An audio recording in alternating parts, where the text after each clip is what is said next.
Doug makes his sandwich. I'm going to show you how to make the slightly better version. Obviously, you have to toast your bagel. Have some eggs here. We're going to cook some eggs.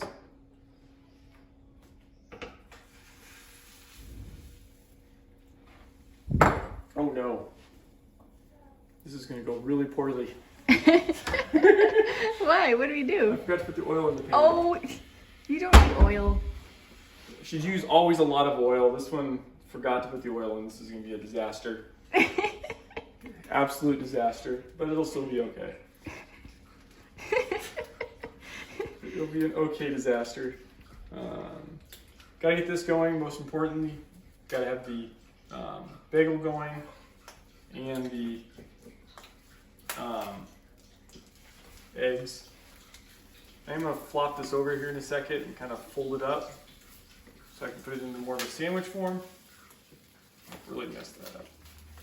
This is how most of my cooking goes. It's mostly kind of a big mess. My wife gets really annoyed at the amazing messes I create. Actually, it looks better than what I usually do. Okay, there we go. Got that going. You get that a little off the side here. Oh my gosh, you don't need that. Oh yeah, you do. So, there we go. Toast oil. There we go. Oh yeah, sounds way better.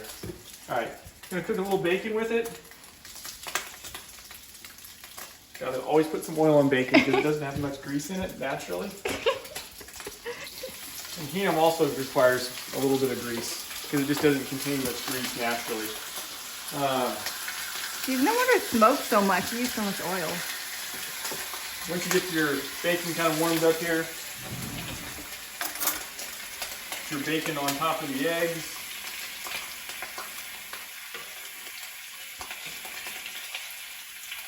Let me get it warmed up.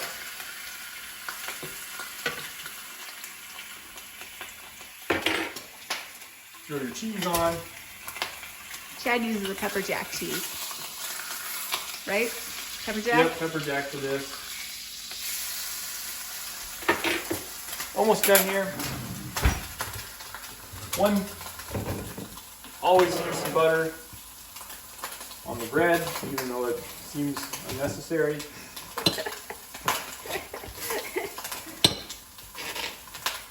There we go. Put this.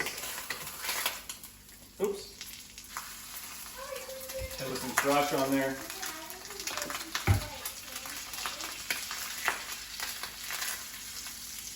Put your ham on.